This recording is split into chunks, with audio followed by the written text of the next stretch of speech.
Welcome to Embedded. I'm Alicia White with Christopher White. This week, our show will be about device security, which usually amounts to be afraid, be very afraid. However, I'm hoping to get beyond that with the help of our guest, Terry Dunlap. Hi, Terry. Thanks for joining us today. Hey, I appreciate you guys having me on the show today. Could you tell us about yourself as though we met at like an embedded systems conference? Sure. My name's Terry Dunlap. I'm the founder and CEO of Tactical Network Solutions, and we provide firmware evaluation services, training, and tools to identify those threat vectors at the firmware level. There are a lot of threat vectors as well, so that will be exciting. Yes. Before we get into the meat of the show, I want to start with a game. Usually we have lightning round, but that is still on sabbatical, so we're going to play the teenage preteen game, Have You Ever? Okay. This means we just need yes and no answers from you. Okay. Christopher, you want to go first? All right, sure. Have you ever programmed in C? Yes. Have you ever written a whole program in assembly?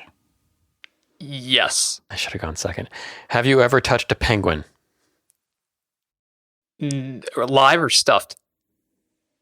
Either. No, let's say no. Then why did you need to clarify? Have you ever programmed for a Z80, 8051, or 6502? Are those models of cars? No. Then no. One of them is. I guess so. Oh, you can make me ask this. Have you ever been arrested for hacking while in high school? Yes. Have you ever used a blue box? Yes. Oh, wow. Okay, cool. Have you ever read Lock-In by John Scalzi? No. Have you ever pulled firmware out of a device just to see if it could be done? I have not. My employees do. Have you ever seen the movie Hackers? Yes, and I walked out. Ooh. That's a recommendation. Have you ever thought about which actor would play you in the movie version of your life? I've had a lot of people tell me Freddie Prinze. I think we can stop that there then. So, Okay. Internet of Things security. That's what you do. And I've heard that the S in IoT stands for security. Is that right? Well, if you assume that there's security in there, possibly, I think the S should stand for scared. Yeah. More than anything. Well, there's no S in IoT, I think is the real, scared. Okay. Where do you think the Internet of Things security is in relation to general purpose computer security? We're talking about Wild West days here. These are things that have been, at least the problems we're seeing, are things that should have been or have been fixed in general purpose programs and computer security years ago. And for whatever reason, they're propping up all over again in IoT type devices. Are we talking about things like the Mirai botnet? Yeah. So you got that.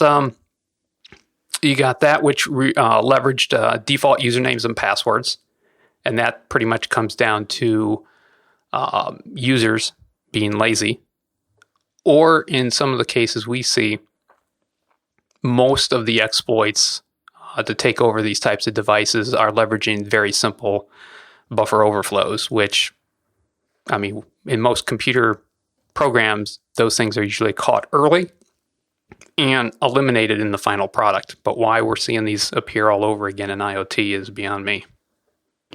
Are we talking about Linux systems or microcontrollers with specific RTOSes or microcontrollers without any RTOSes?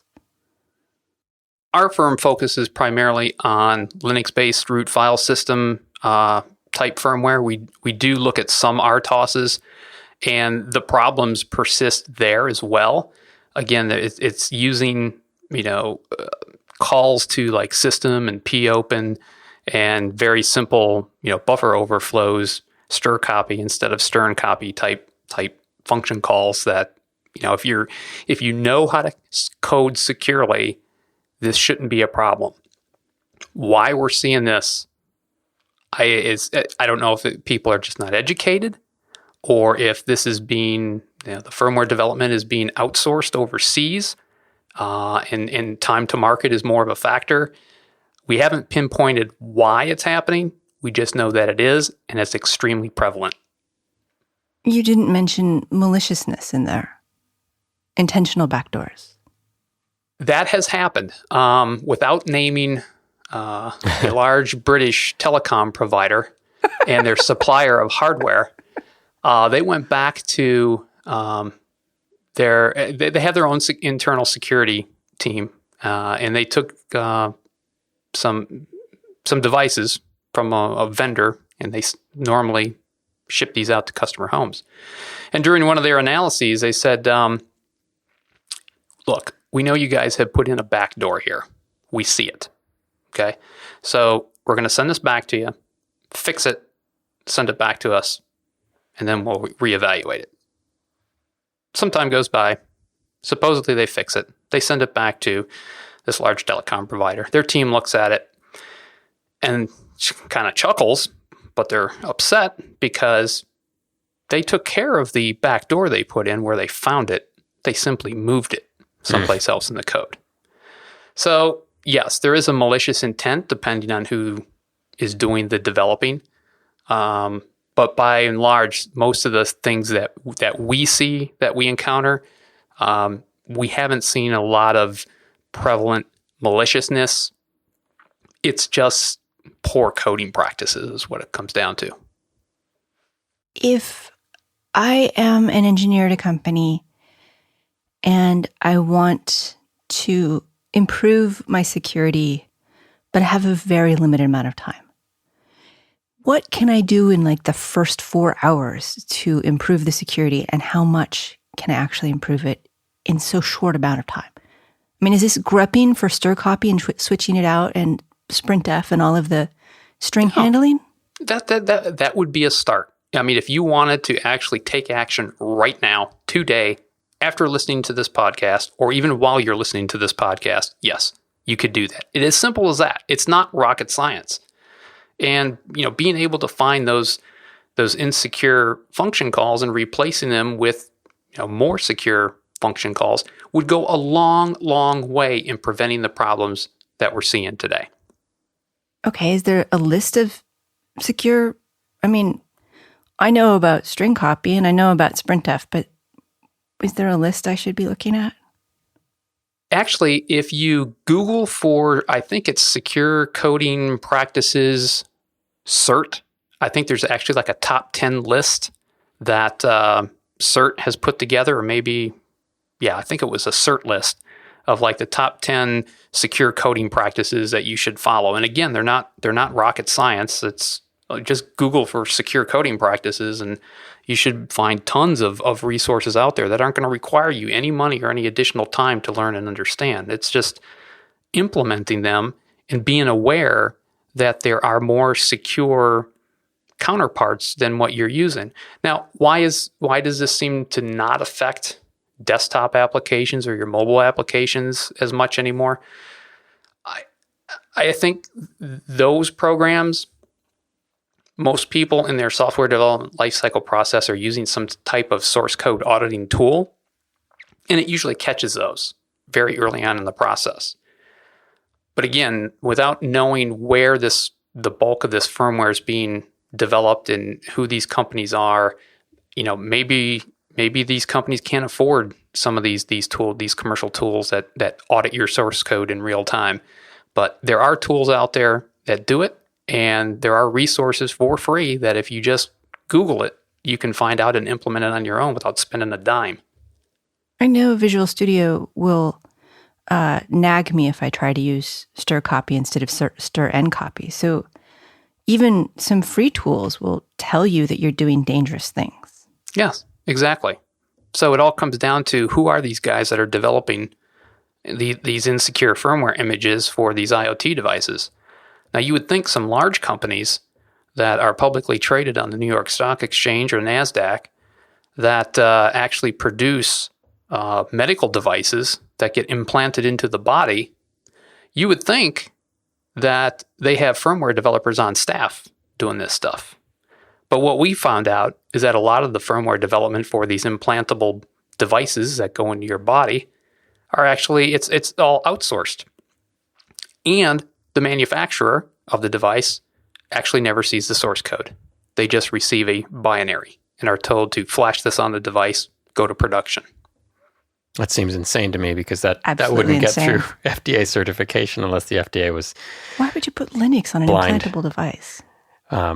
But going back to your earlier point about why is this happening now, or with these kind of devices and not desktop applications and mobile applications, I think partly it's because desktop applications, they have Microsoft behind the platform or Apple behind the platform, and it's in their interest to put things in the operating system to protect against attacks and exploitation. Whereas with Linux, it's an open source.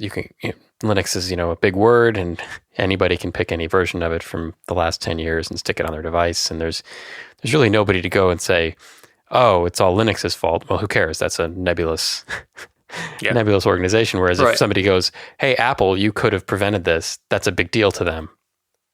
That's a valid point. That's a very valid point. And like I said, the firmware that we're looking at, we've looked at some other compiled RTOSs that are they're not Linux. They're the same types of problems we see in Linux-based firmware. But yeah, the fact that you don't have some major company that is responsible, it all comes back to lack of accountability. There's nobody that's accountable for this stuff other than the manufacturers. And some of these devices, like what was the most recent one where toys, teddy bears that were able to talk to kids got hacked? Where's the financial incentive there to prevent something like that? There is none. Do you think there will be? Do you think that we're going to be moving towards legislating security? Yes. In fact, our company is working with insurance companies and law firms that are trying to codify a set of standards that require some of these manufacturers that produce these types of internet-connected devices to be more responsible and liable for any of these types of data breaches or hacks or anything that could even possibly cause any bodily injury. So there is a push. I don't know how much support it's going to get in Congress, but there is a push to hold these manufacturers liable for these types of breaches now. There's the company, Underwriters Lab, is that it? The people who do the CE certification. They have a new-ish IoT cybersecurity standard, UL 2900, which I hadn't heard of before starting preparation for the show. Have you seen that? It wasn't someplace where I could actually read it. I could only read about the press releases, which was not as useful as knowing what was in the standard. It's very ironic that you bring this up because me and my business partner actually had dinner with Underwriter Laboratories on Thursday when they were here hitting Capitol Hill to work with NIST and DHS and some other standards settings type bodies. And they were wondering, could our tool that we have that evaluates firmware be useful in part of their standards setting verification laboratory setting? So we're exploring that. I am aware of it because of that meeting. I don't know what kind of power it has or what kind of teeth it has. There are other testing labs and verification services out there. I think the big competitor to UL is Intertech. They also do the same type of testing and compliance and validation in the consumer space. And we're also working with another testing lab and certification body. Are you guys familiar with Cable Labs? Mm-mm.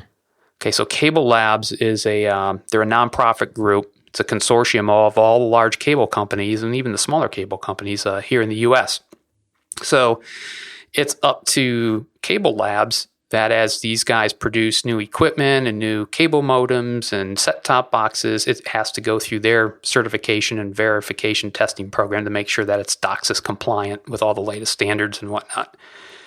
They're also working with us to see, is there a way we can implement or incorporate a firmware evaluation analysis as part of their standards that they implement or require that their cable providers and set-top box manufacturers adhere to. So bottom line is this something that's going to become law?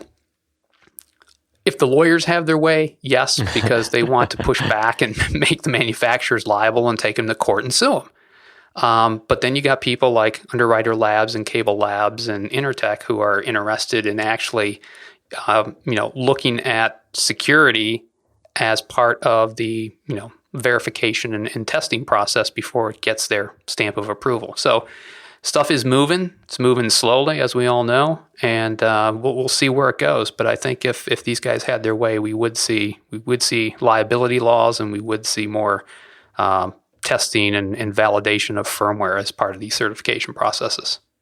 Is there anything now that as a consumer I can look for that will tell me this has been looked at by one of these labs? As far as I know, there's nothing on the market unless you stumbled across something in your research, and you can educate me. But I don't know of anything off the top of my head or that I've run into that says, this product is more IoT secure than that product. I don't know of any standards or any labeling or any way that a consumer could easily, go to Amazon or walk into a store and compare two boxes and look for something that would indicate that one's more secure than the other. And there's not even any way to determine if this vendor will be correcting vulnerabilities. I mean, the Android phones used to correct them pretty quickly, but some of the vendors aren't even supporting updates. Yes. In fact, again, an interesting point you bring that up because one of the things that we use at the office is one of these ATA boxes that allow us to use VoIP with our own analog phone system. And we've had this box for I don't know how many years, and it's basically running Linux underneath. And you go into the settings and check for firmware updates, and it has the link that's already built in and everything. And I was using it the other day because we were having some problems with it, and it's like it can't go out and find the update. So I manually had to jump on the web and go to their support page and find out that even though the product's not that old, there are no more firmware updates for it. So I had to break down and part with $40 and get a new box that has more firmware support. But I don't even recall ever getting a notice that, hey, this product's end of life. We're not going to support it anymore. It's not like when Windows or Microsoft said, hey, we're going to stop updating Windows XP. At hard date, this is it. Either move on or get left behind. So, I don't see any incentive for these guys to notify me, you, or anybody else that they're not going to be providing firmware updates. And the problem with that is not only does it leave you insecure and thinking that your device is still functioning in a normal state, but I just lost my train of thought on that. But the bottom line is there's no financial incentive for these guys to keep this stuff up to date. I know where I was going to go with that. How many of us out here listening, and I'll ask you too as well, actually go out and update the firmware on your devices, whether it's your Wi-Fi router or whatever you happen to have? If you're not told about the update, are you proactively going out and looking for firmware updates on a regular basis? Right here in my outline, the very next question is, what can manufacturers do to increase patch penetration among the user base? Because, this isn't just a manufacturing problem. It's a consumer problem because we're lazy creatures. Let me answer his question, because I don't think I have many devices that don't push updates and notify me, but probably a couple. And you're How right. about your TV? You got an internet-connected TV? I do, but I turned off all its internet. Through like 6 different internet devices. No, it's not. It's not connected. Well, but there's Blu-ray player, right? set-top Things like box that. So provided things to like you? that. I actually do. I am kind of a weird person who likes to go look for updates on stuff like that. But you're right. Good you for have to you. think Good about for it. you. You have to think about it. And the other axis of that with consumers is most devices should be behind a firewall. So, and the things like the Mirai botnet, those were all internet accessible devices. Either somebody had put them on a DMZ or punched a hole through their firewall or just stuck them out there. So that's kind of another axis, right? It's like, okay, these devices may be insecure, but you also have to take another step a lot of times to allow those insecurities to be exploited. Oh, yeah, because consumers totally understand what it means to punch a hole through. Well, but they don't. And so most people get their cable modem router, right? And it's set up with some sort of firewalling, one hopes. So my Blu-ray player should not be accessible from the internet. So the attack surface on that should be a lot smaller. But there's still a lot of problems because either people aren't setting it up correctly or the devices are doing something weird. Maybe they're using UPnP. So what is the usual way that a consumer is getting exposed to this? Well, I think there's a couple different attack vectors that you and I and everybody else out there listening could possibly be exposed to. The first one is kind of touching on something you referenced a minute ago, is talking about firewalls and your internet service provider giving you, whether it's a cable modem or Wi-Fi router or whatever, to hook up. They come in, they install it, and you assume that it's installed correctly and that the firewall is enabled. It doesn't have its own exploits. Exactly. So I don't trust these guys. Yeah. So, I use Verizon Fios, so they give me their little Action Tech Fios router. And, just by virtue of knowing too much, they tell you as a customer not to put anything in front of it because they need access to your network and all this kind of stuff. Okay, well, maybe from a troubleshooting standpoint, there's probably some legitimacy there. But, I can take care of my own network. So the first thing I did is make sure that their Action Tech wireless router was behind my firewall, my own router that was wireless. So I shut down their wireless interface. I changed the default username and password. And the only thing I use that thing for is to provide, my cable TV. That's it. I don't use it for anything else. I don't have any other Ethernet jacks plugged into it. And it's sitting behind my firewall. Now, how many people know how to do that? Yeah. Not many, if at all. So, I think even if you did have some inclination that, maybe this should be behind something else, they tell you not to do it because it's going to interfere with your service, which is complete BS. Put the scare quotes around that one, yeah. Yeah, exactly. So that's one attack vector that I think needs to be examined is these boxes that the cable providers are putting in your home. Here's a funny thing. I actually took a spare Action Tech router from Verizon and actually ripped it apart and had my guys look at the firmware. And the funny thing is, it's not even firmware related, is that on the front of the box at the bottom is a big red button with a fancy little symbol on it that is supposed to enable Wi-Fi protected setup, WPS. Press the button, blah, blah, blah. It automatically does the syncing and the WPA handshake, and you don't even have to do a thing. No, as a device manufacturer, those buttons we used to look at those and go, it'll be so much easier when the user doesn't have to do all this configuration stuff. And yet I never shipped a product that had it because it was always so insecure. Oh, this goes beyond insecure. When we ripped the router apart and looked at the button, it wasn't attached to anything. There were no wires, nothing. That sounds pretty secure. Yeah. Can you believe that? That floored us. It was a button connected to nothing.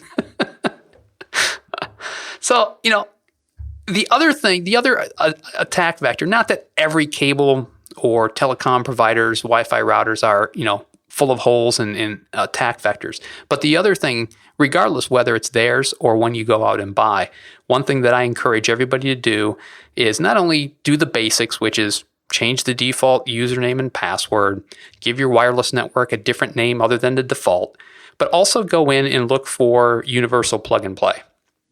Turn it off. I think nowadays you don't need universal plug and play to use your Xbox Live to, play Call of Duty with the 13-year-old on the other side of the world. Nope. I think it automatically punches those holes in the firewall for you. You don't need universal plug and play enabled. If you do, there are exploits out there that allow people to utilize the UPnP protocol to come into your network on the WAN interface and actually modify your firewall rule sets. So I would highly encourage you to turn it off if you can find it in your router config and make sure that it's another layer of protection is all it is. I've never had that work anyway. No, neither have I. So I don't know why it was ever implemented. And it's always on by default. It is. It was a way for applications to be able to temporarily basically punch a hole through the firewall on demand without you having to configure it. Oh, that doesn't seem good. No. And it wasn't. I mean, it was a bunch of, if I remember the reading the spec, I think it was like a bunch of HTML SOAP requests that you would send to the universal plug and play server, and it would say, open up this port, map it to this internal IP address, and show the outbound port over here. So something like that. I mean, it was one of the protocols that I actually used to develop my first Wi-Fi hacking tool for the military back in the day. So, but that's a long time ago. So yeah, turn off universal plug and play. So that brings up another question that's sort of on the device manufacturer, device developer side. What can I do to raise the bar on security for just out-of-the-box experiences? I mean, I think about, I don't want to have a default username and password. When it comes out of the box, I want it to immediately say, what username and password do you want? And so that there is no default. And that forces them to do something.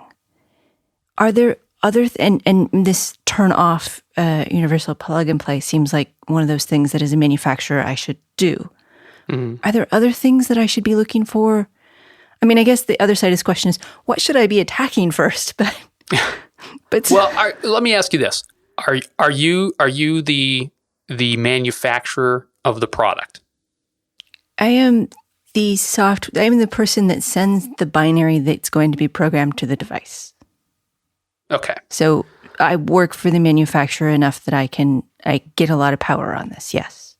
Okay. So I've said this before, and I'll continue to say it until people take me seriously. And that is, if you have any power to push back or have any managerial say over the developers, start with educating the workforce on secure coding practices. If you can't do that, at least find some tool out there that you can afford or that's reliable that actually audits your source code as you type. Let's start with that. Let's build with security in mind from the get-go. Not a Band-Aid that we put on the cancer after it's been released into the wild and starts to metastasize. Okay, let's start at the beginning. Let's have a healthy lifestyle, if you will, for our Internet of Things and begin with security at the beginning and treat it as such and not as an afterthought. What tools? Well, there are tools out there. They're probably more on the expensive side, but they're the ones that I've encountered in software development shops. Companies like Veracode, Synopsys, HP Fortify. There's others out there I know that I'm probably missing. All of these companies have some type of tool set or suite that you can utilize that, like you were saying in Visual Studio, as you're typing, it's telling you, no, you shouldn't use that. You should probably use the more secure version that looks like this. So that would be a huge start. And I don't have any numbers to back this up. This is just gut instinct. But I think if you start with that and actually implement secure coding practices for these IoT devices, whether they're Linux-based or they're on microcontrollers. I don't care. As long as you're using secure coding practices, I think that's going to go a long, long way in reducing the attack surface for all of these devices that are out there. What do we do about the stuff that's out there now? I don't have an answer for that. I'm telling you that if, like the scenario you just gave me, if you have any kind of say over your developers or with the manufacturer, I'd start with the very simple concept of secure coding practices. That's where I would start. It's sometimes hard as an engineer to convince management. And I have heard and used the I don't want to see my face on the cover of Wired because of this. And I don't look good in an orange jumpsuit as the ways of explaining that, yes, I am going to take this time, whether you like it or not. And you can fire me, but I'm not going to skimp out on security for this issue. But that's really hard. That's a really hard line to take, and it's only good for really important things. How do I convince my manager, my company, that it's worth taking the time? I would probably use some case studies and probably talk to whoever in the company is in charge of risk mitigation. They will understand you. Maybe your immediate direct supervisor doesn't get it, but you go talk to the corporate attorney or whoever's in charge of making sure that the company stays out of jail. They will more than likely listen to what you got to say. I guarantee you, if you go to the corporate counsel of TrendNet and have told them that you're concerned about security years ago, they may have listened to you, because you can Google TrendNet FTC lawsuit, and you should come up with a class action lawsuit that was filed against TrendNet because there were a number of internet connected security cameras and baby monitors that years ago got hacked, and the hackers started downloading all the videos that they were recording inside people's homes and this randomly posting them on YouTube.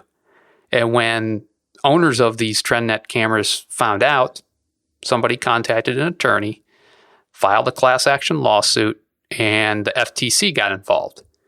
And we were actually called down to DC. We're actually here in Maryland, and asked to give our interpretation of what we thought of the firmware and the security that was in this device. And we told them what we thought and showed them what we had.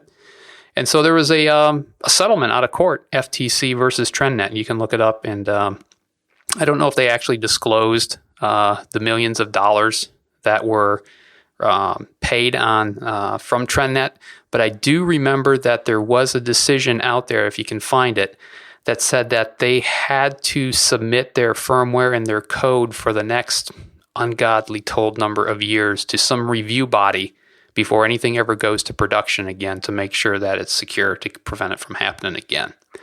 That's one example. I mean, when you get hit in the pocketbook and the FTC's coming after you, I think corporate counsel and anyone who's in charge of risk mitigation will probably heed that advice.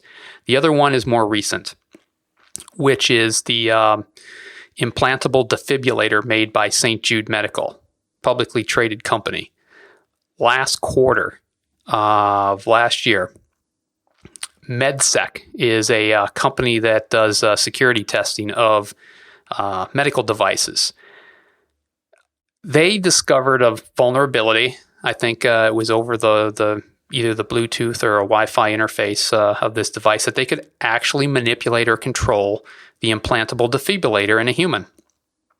And it was told to St. Jude at the time that you have this problem, you should fix it. St. Jude, I basically told him to go pound sand. So some other people heard about this, particularly a hedge fund manager. The hedge fund was called Muddy Waters. And so they got a hold of the report.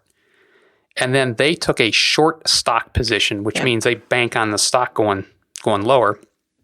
Took a large short position in St. Jude, and then got on CNBC, the Wall Street Journal, and Fox Business News, and talked about how St. Jude products are crap. We're taking a short position, the stock's overvalued, and they're sticking their head in the sand, and we think this is going to be a problem. So they continued to deny it, St. Jude, until this last January, when the FDA stepped in and said, yeah, you got a problem. Then they finally fessed up. And then they finally decided to start issuing patches. Now, I don't know about lawsuits and stuff being filed. I'd be surprised if they hadn't been filed. But those are two cases right there you could take to your corporate counsel or whoever's in charge of risk mitigation saying, if we don't implement secure coding practices, here are two cases of stuff that can happen to us. Do you want this to happen to our company? And see what they say. TrendNet will be submitting its code for the next 20 years, twice a year. So there you go. 40 little adventures for this. Nice. Yeah. You mentioned patches too, and that's another piece of the puzzle because a lot of embedded stuff, 5-10 years ago had no means of being updated in the field. Less so the internet connected stuff because that provides you a path, but that's another problem, right? Is a large field deployed collection of devices that can't be fixed. Well, it's almost worse when you can fix them because patches are a great way to hack the device. Okay, so you're damned if you do, damned if you don't. But in terms of patching things that are out in the field, I can't speak for all Internet of Things that are out there, but I think the vast majority of them have some type of wireless, cellular, Wi-Fi type interface. There are companies out there that are trying to, I can't remember the name of the company right now, but there's a company out there who is backing a open source kind of protocol standard to provide IoT device manufacturers the ability to issue over-the-air updates, kind of like we get on our cell phones now. We take that kind of for granted. But there's a company out there that is working on this and providing, most of these Internet of Things devices are pretty low cost to begin with. So being able to provide a open source platform or a means to actually issue security updates and patches over the air, I think would go a long way in helping solve and patch these devices that are actually out there. We'll see how much traction they get with that, though. It's difficult because the internet, the devices are usually constrained. They don't have a lot of flash, they don't have a lot of RAM, they don't have a lot of cycles. Even if they're running Linux, they're still low cost. And so it's tough to keep up with the latest standards. Keys are short because that's all you can process in a reasonable amount of time. Yep. And yet the algorithms to crack these continue to get better, and the computers that they run on continue to get faster. Is there a point at which we say, I'm sorry, it just isn't possible? Or do we just have to keep making more and more expensive and power-hungry devices just so we can keep up with security? Well, I think that once the crap hits the fan in a big enough way and impacts either an industry or a group of companies simultaneously where it's very noticeable, efforts will be made to solve this problem in unique ways. I don't know what that is now. I've been to a few security conferences talking about how to secure IoT devices out there using blockchain, this, that, and the other thing. I'm not an expert on blockchain. The first time I heard of it was going to one of these conferences. So I don't know what the computational requirements are for anything like that. But to me, it sounds like there might be a lot of cryptography involved. And like you said, there's sensors out there that, they don't have a lot of power to do this kind of stuff, but yet can still be used in a botnet attack if they were taken over. I don't know what the answer is. There will be a solution at some point. I have faith that somebody will come up with something, and yeah, it will only happen, in my opinion, until somebody really gets hit pretty bad with it, and that usually means in the pocketbook. Were there any ramifications to the Mirai botnet? I haven't seen any. Have you? I mean, other than my internet being slow and not being able to access the latest version of the latest episode of Gotham on Netflix, no, I didn't see any lasting impact other than a bunch of people getting their hair all spun up and nothing. And realistically, it wasn't a lasting impact for me. I mean, the internet was slow for a day. I don't care. Yeah, bunch of hacked cameras. Ugh. Somebody should have better security. Yeah. But it didn't cause me personally to lose any money or that you know of. Well, I mean, there are these costs that I was a little less productive. $2 per person in the world is a lot of money. I guess so. Or a drag on a whole day's worth of productivity. There are costs associated with this, and it's hard to quantify them. But I guess one thing I would ask is, for those people who are avid Netflix users, who are on the cusp of possibly canceling their subscription over something or other, when this hit, did they pull the trigger and then actually cancel their subscription, thinking it was a Netflix issue and not part of this botnet attack? I mean, how financially impacted was Netflix and Hulu and anybody else that derives maybe subscriber recurring revenue type money from customers that relied on this access, and then they got shut down for a day? I mean, how many people decided to cancel, and what was the financial impact of that, even though it wasn't their fault? Going back to the security, and you mentioned blockchains, and I sort of know what those are, but only sort of. And how do I learn more about security? I don't want to be a security expert, but I want to be educated enough to learn about these things. Are there... I know that understanding my chips is really important. Can I lock my firmware? Do I have AES on board? Do I have other encryption options? Do I have a good random number generator? But do you have any books, suggestions, videos for how to educate myself on being more aware and better at security? Well, security is a very large topic. Now, if we're talking about firmware security, again, I would, it all comes down to who's writing the code. And then understanding, I think, like you said earlier, understanding the specifications and limitations of the chipset that you have. Maybe you are doing secure coding and everything checks out, and the source code auditing tools say your code's clean. Great, good for you. That's a good step in the right direction. Now, the other thing you need to consider would be, how easily is your firmware accessible to the public? Are you a consumer type device and you have a public facing support page and people can download the firmware freely and do with it as they please, kind of like we do? Or is it behind a paywall? If it's public facing and anybody can download it and do with it as they please, here's a recommendation that I would give you. Exactly. No, you are exactly right. Encrypt it, because we have found recently from Asus, a couple of their routers, that when we tried to, we could download it, but when we ran it through our automated tool, Centrifuge, we couldn't read it because it was encrypted. And it's like, wow, okay, these guys are actually, going to the next level, which is actually encrypting the firmware image. It only gets unencrypted once it gets flashed onto the device. Now, if you have somebody like us coming after you, that's not going to stop us, because once the firmware is on the device and it's running, guess what? It's running in memory. It's unencrypted. So we have the tools that we can actually take the box apart and extract the firmware from memory and analyze it from there.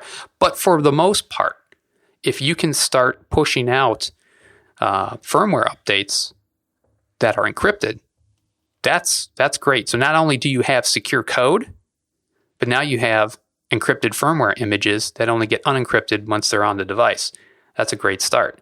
But I'll say that there is one little area that you still need to consider even before you encrypt the firmware. Your source code might be clean, but what happens when you compile that source code with other third-party libraries, maybe device drivers from a chipset manufacturer that you have no access to their source code, so you don't know how clean their code is?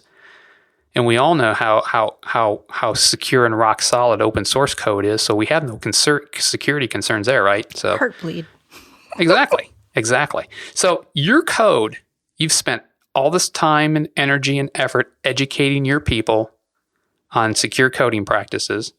You've invested in the tools that audit your source code as you're coding. You're living large, man. You are the epitome of secure coding. Gold stars all around. You got it. Except for the one thing you didn't think about. Until you go through the compilation process and start pulling in those third-party libraries and device drivers. Now that you have this compiled firmware image, how secure is it overall? Did those other libraries or device drivers actually implement or introduce, I should say, attack vectors into your clean code? That's where an overall firmware evaluation process comes in to look at the totality, not just your source code, but the totality. And that will give you a pretty good indication as to how secure that firmware image is. And if you do find holes that through an evaluation process like that you can go back to and say, well, wasn't introduced because our code was clean. Well, now you can go back to your device driver or chip manufacturer and say, well, we got a problem here. And you can tell them, hey, look, this is coming from your code, your function call, your binary. You need to fix this, or I'm going to go to another supplier if you have that option. You said you can sniff out the code, and definitely with some microcontrollers, they've been smart about reducing the ability of that. But once you can touch the device, I always figure all bets are off. I mean, once you have physical access, you can read the SPI flash. You can probably read the chip, even if you have to get a scanning microscope, electron microscope, to do it. Do you worry about that? Or you're mostly focused on this wireless part and less on the protecting against physical access and the hacking that can be done thereof? Correct. We're a shop that focuses primarily on the firmware, and we rarely look at the physical device unless it's part of a black box testing program where a client will send us, say, a set-top box, not tell us anything about it, what it was written in at all, and say, here's a plug it in, see if you can hack into it. That's the only time we actually play around with physical boxes. But for the most part, we focus on just grabbing the firmware from wherever we can, and usually it's public facing, and then working backwards from that, and then try and figure out where the attack vectors are. And if we find vulnerabilities, can those vulnerabilities actually be exploited? So, I mean, we take this approach because when we worked for the National Security Agency, that's pretty much all we had when we had to go after these devices. We never had physical access. We never had access to source code. But most of the time, if we knew we had to go after a particular target box, we could find the make and model on the internet, find out who the supplier was. 9 times out of 10, they had a support page where we could access the firmware, and so we had to begin our work there. Well, and there's combo attacks, right? We were talking about encrypted firmware. If you have physical access, that can lead you to being able to access all devices. Because you can get the key out of one device, then you have it for all of them if they all use the same key. Yes. Is that something you advise on as well? It's like, okay, we've looked at your device, it's all great. However, somebody could go in and grab your key in this manner. Sometimes we'll do that if we're if we have full understanding of how the vendor plans on implementing and deploying a particular hardware device.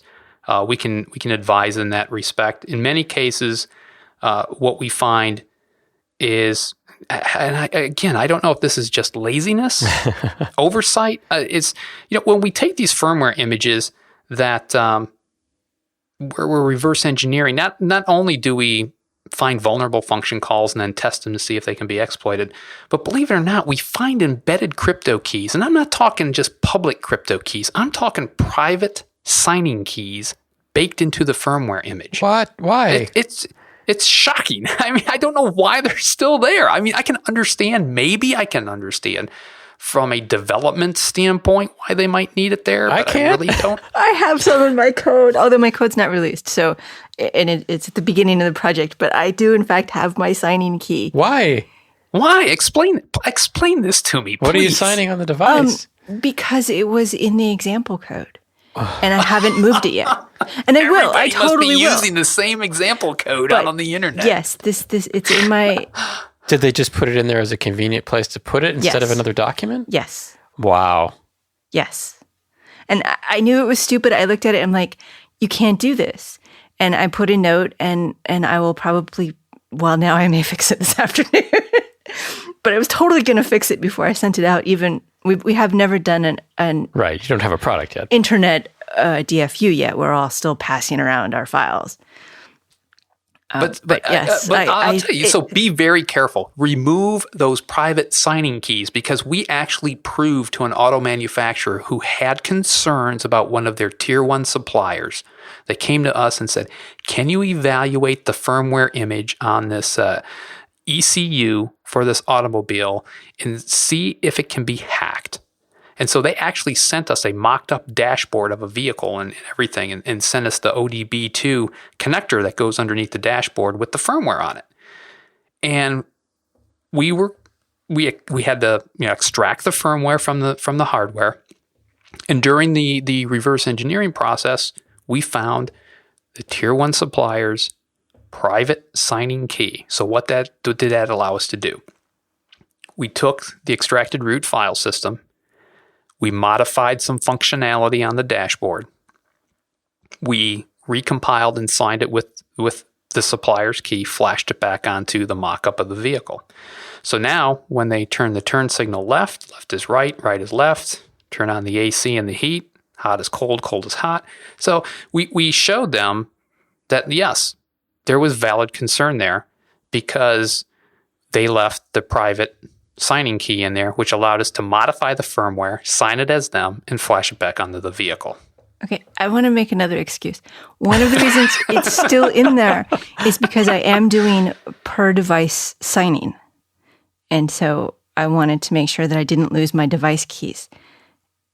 And It's fine. but Nobody's yes. blaming you yet. But for this, Yes. are they doing per device signing? Because No. if they aren't, you now have access to all the cars. No, it wasn't per device. This was one particular ODB2 device that plugs into the car that's supposed to allow me as a service bay technician wireless access to the diagnostics of the vehicle. It had nothing to do with CAN to signing. wireless. Lovely. Yes. And now here's the other Nothing thing that can we go found. wrong with this plan. So here's the other thing that we found. So once we discovered the purpose of this ODB2 device that gets plugged into, your dashboard underneath by the steering wheel, was to provide this wireless access to service bay technicians at the dealerships. We found that it was a very recognizable SSID or name that was broadcast for, it basically was a wireless access point that was unauthenticated. Yay! So we many said, attack hey, surfaces. let's for shits and giggles, let's go out and war drive the immediate area and see how many of these dealerships have these things already fired up. So we drove around and we did find some dealerships that were actually using these things to service the vehicles. Now, we already know that the wireless access point's name. We've identified what dealerships have them. We already know that they're unauthenticated. So all I got to do is look for the name and connect. And now we have on our laptop, if we wanted to, signed firmware from the manufacturer to basically change things backwards for that vehicle and flash it from outside the dealership. And suddenly all of the cars in the region shivered a little bit in fear. I mean, it was a monumental cluster, I thought, from a design standpoint. And we're not developers per se. I mean, we were raised hackers at the NSA, so we're not part of a software development team and utilize best practices. We just know how to break stuff. And when we saw this, it's like, wow, did anybody even think this through? No. Apparently not. No. No, because they were under deadline. They had other constraints. They had all sorts of other excuses. They had kids' birthdays to go to. As someone who has thought these problems through and still been compromised by smart people outside the company, it's probably better not to think about it. No, I'm kidding. It's just so frustrating when you actually do put the thought into it and somebody actually outsmarts you, and then it's a cat and mouse game. And well, here, you were talking a little bit ago about how best could you as a manufacturer not rely on default usernames and passwords. Now, one of my guys told me, and I have yet to experiment with this, but some of the newest Netgear routers supposedly have this thing out of the box that when you take it out, that it will generate for you a random password, which is comprised of an adjective, a noun, and a 4-digit number randomly. So that will be your password. As soon as you power it on, it's going to tell you this is the adjective, the noun, and the 4-digit password. That's your password to get into this device from now going forward. Well, if you think about that, it's not going to take anybody very long, and I bet it's out there right now, a dictionary brute force attack tool that basically lists and combines all the adjectives in the dictionary with every noun and every 4-digit possible sequence and just run it through until the device breaks and you find the password. Just a standard brute force dictionary attack. I'd be surprised if it's not out there already or somebody's working on it or there's an open source project. But there's where you're, okay, let's get away from the default username and password. Let's randomly generate something, which they're taking the step in the right direction. But they did it in such a way to use dictionary words that anybody that knows anything about, breaking into these things, you don't want to use anything that appears in the dictionary. Well, I mean, that's not a bad password if you had combined it so it could be in any order. Yeah. Then your combinatorics go through the roof and it's not worth it to try to crack it anymore. But telling people it's this, then this, then this, yeah, good luck with that. Well, speaking of passwords, how do you feel about, for years and years, we've always told people, have a different password for everything. Yep. But we've also told them have complicated passwords that like you say, can't be brute forced, which is actually not a trivial problem to solve for most people now because we all have hundreds of things with logins. Yep. And what I'm seeing now is more people going back to something that was suggested to avoid, which is just write them down on a piece of paper and keep it safe somewhere, because you're less likely to have your house broken into and your password stolen from your piece of paper than to have a reused password, open the keys to every account you have. How do you feel about that? I still shy away from writing this stuff down. Look, I'll tell you what I use, and I love it. And I know that their cloud provider had a recent security breach, but the files were supposedly secure. I like 1Password. There's other ones out there, but I use 1Password. Me too. And I use it to randomly generate, 12 and 15 character complex passwords. And, I love it. It's easy. It's on all the mobile devices. I share what they call vaults. You can share vaults with family members, so you can have, dual access to other sites. But I like it because it hits all those buttons. It's easy to use. It creates the complex passwords. I have a different password, at least last time I checked, for all the different sites I log into. And all you have to do is remember one master password, and that gets you into everything else. I probably wouldn't be writing stuff down still. I don't know. Maybe it works for some people. I don't know if it would work for me. I wouldn't feel comfortable, and I wouldn't have access to it as easily as I do on some of these mobile devices. But their cloud service was recently hacked. I can't remember the name of it, but it wasn't just 1Password that is their only client. They had some other big name clients too. But I read their blog, and they said, we use all this, crypto upon crypto, and it was pretty complex. And it's like, okay, well, that made me feel all warm and fuzzy, so I don't feel too scared. Remember, if you rot 13 it twice, you get the original text. I use 1Password too, and I kind of used it kicking and screaming after Chris said, you can't use 1Password. You can't use a single password for everything anymore. It's too dangerous. And I started just doing, one account a day, and now everything's in it. And if it gets hacked, I'm hosed, but I'm much, much happier with my security situation. Because you go to these stupid sites that are like your kids' elementary school PTA, and you put in that same password you've used for Amazon and for work and for your bank account, and you know that the kids' PTA probably goes to something that is not secure. It's not run by an IT professional. In fact, it may just be printing out your password in the lunchroom. And pretty soon, Matthew Broderick is hacked into the computer, changed his grade, and started an irrevocable series of events which almost leads to nuclear war. Yes. That is my favorite movie. When you ask me if I ever saw Hackers, it's like I walked out of Hackers, but I love war games. It's awesome. You've mentioned the NSA, and I know you worked there. Yes. What's it like working at the NSA, and is there anything you can't tell me about? Of course. What kind of a question is that? Nice. Oh, man. We're not recording anymore, so you can just say whatever you want, and I promise this will never air. I actually enjoyed it. It was fun. A lot of the stuff that we did was basically building hacking tools for special forces guys that were being deployed over to Iraq and Afghanistan.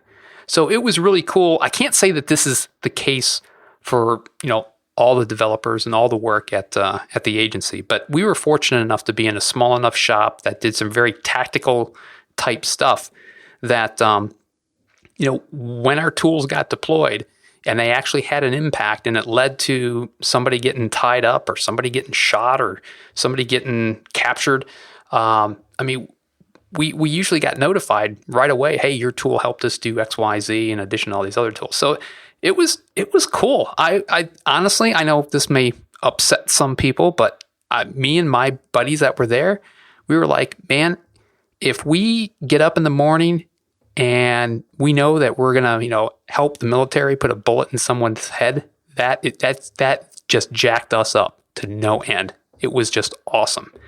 But things being what they are in government and bureaucracy, things started getting in the way, and the military guys wanted us to do more and more development work for them, and management at the agency pretty much said, you guys got to stop doing this tactical stuff because that's not our mission.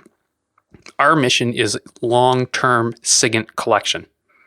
Just basically be a vacuum cleaner of anything that, is electronic, communications, voice cuts, you name it. That sounded boring to me. So at some point I finally said, enough's enough. I'm leaving. I'm going to start my own, company and cater to the military and give them hacking tools and continue on with the tactical aspect of the mission, because I thought we were all on the same team here in this war, but apparently not. So I bailed and sat in my basement for 9 months and developed a Wi-Fi hacking tool for the military that utilized universal plug and play. And the rest is history. That seemed so extraneous at the time. Your company is Tactical Network Solutions? Correct. And you do training and firmware evaluation and penetration testing. Yes.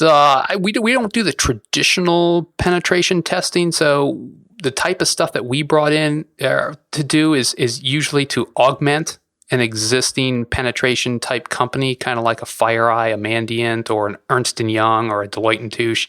And we'll do the stuff that they probably, in most cases, don't have the skill sets for, which is, reverse engineering firmware and being able to go after internet-connected TVs, the boardroom phone system, the Polycom, being able to reflash the Polycom and be able to record all the boardroom calls. And so we do all the, security cameras, stuff like that. So we're not truly a pen testing company, but we augment the other pen testing companies that are out there. That sounds more like hacking, which I guess is fair. You did mention that. Yeah. Do you mostly do black box testing, where you're hacking the firmware from binary, or do you also do white box? We'll do both. Most of our work has been, testing firmware images before they go to production, or someone's possibly considering an acquisition amongst a couple different vendors, and it's an internet connected device. And they might call us in to say, well, can you evaluate the firmware of these vendors and see which one's more secure? So it's another checkbox to help the purchase acquisition department decide, which insulin pump to buy or something like that. And then we do have those companies that send us set-top boxes or routers or switches and say, here, see what you can do, and let us know. It sounds sort of like fun. It is, especially when you get that special request and they say, okay, you found these vulnerabilities, you told us that they can be exploited, but can they really be exploited? Oh, yeah. So what you're telling us now is that you want us to develop a proof of concept exploit and demonstrate it. Can you do that? Well, yeah, I can do that. Not I, but the team can.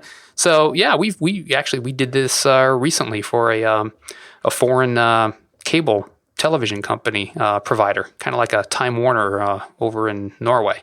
And so they said, hey, we got a box here. We're thinking about these from our supplier. How secure are they? I said, well, you got a lot of holes here. Well, how severe are they? Well, this is how severe we think they are. And then all of the boxes played Ren and Stimpy for the next 24 hours. And, management really didn't believe what their engineers were telling them. And so we all got on a conference call, a little go-to meeting, and I said, okay, here's the public IP of one of your boxes. We're going to launch an exploit and watch what happens. And so we were able to exploit their box over in Norway right in front of them. They're like, wow. What did it do? We'll get back to you. Did you make it play something? No. We just gained root access and had complete control of the box. Sorry, I'm still amused at the idea of making people watch cartoons, whether they want to or not. Are the devices as big a target as the cloud? It seems like should I really be more worried about my device software instead of the cloud? I think there's only a handful of cloud suppliers that are out there. And I would be surprised if they didn't have top-notch security teams on protecting the cloud. I'm not as concerned about the cloud as I am about my individual devices, because you got manpower, you got money, you got scale, you got a lot. You got some of these are publicly traded companies that are running these clouds. They got a lot at stake. So they're going to put a lot of money and they're going to put their best and brightest on the front lines to make sure that stuff gets protected. I think that's very reasonable. Most of the cloud providers I know have good security people, and most of the device manufacturers I know have sometimes okay firmware engineers. Hey. Sometimes pretty good firmware engineers. And yet we're more on the effort of making it small and fast and not on security. That's not where my expertise lies. Here's something that actually scared me the other day for anybody that's a consumer of this particular Soho router that has a very popular name. I was at the IoT security conference in Boston back in October. And we were there pimping our centrifuge security platform to evaluate firmware. And one of the guys came up to us and said, hey, I know you guys. I've been to some of your training, and this is where I work. And, I'm the security engineer here. And I said, oh, okay, great. Started talking. So where did you work?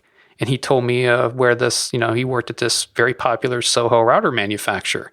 And I said, so tell me about the security there. I mean, big security team. You guys, how deep are they? How experienced are they? He goes, well, I was the security team, but I left. He goes, I don't know who they got to replace me, if anybody yet. And I was floored, because this is a name that we all know. And it's like, there's no security guy there right now. And if there is, it's probably only one dude. Are you serious? So yeah, it was kind of surprising that, the lack of security or focus on security for some of these, IoT devices. And it will not surprise me if more of these data breaches and hacks take place, that you see the FTC get involved more and more and start issuing these mandates and these financial slaps like they did to TrendNet. Yeah, punitive damages are going to become a thing. The more you hurt a large number of people, it's not just going to be the civil lawsuit. No, that is true. And in fact, we even have some insurance companies who underwrite product liability policies for medical device manufacturers coming to us saying, hey, we want to truly understand our liability to pay out potential claims for some of these devices. We know how to evaluate certain kinds of risks, but these connected medical devices and holes in firmware, that's not our specialty. So we're trying to help these guys out get a better picture on what they're attempting to underwrite in terms of liability policies should any of these things get hacked. I have so many more questions, but I think we have kept you for just about long enough. Christopher, do you have anything before I close out the show? Just after listening to all this, whether he thinks running a bookstore or a coffee shop would be more lucrative. Coffee shop, absolutely. There's no doubt, man. Americans can't get enough of their coffee. There's no security issues with coffee. So no, except for the Wi-Fi. Damn it. The Wi-Fi in the coffee shop. Be aware of man-in-the-middle attacks. Oh. They're happening all around us. Any network to which you do not have to type in a password is not to be trusted. Exactly. And stay away from free public Wi-Fi. That's been around for decades now. Yeah. It appears everywhere. Right. Free public Wi-Fi, what that means is give me all your passwords. Exactly. Terry, thank you so much for speaking with us. Are there any last thoughts you'd like to leave us with? Well, if there's anybody out there that would like to have their firmware evaluated, if they have concerns about what they're compiling into their clean source code, what those third-party libraries are doing to it, and what those device drivers might be doing to it, give us a call. Let us know.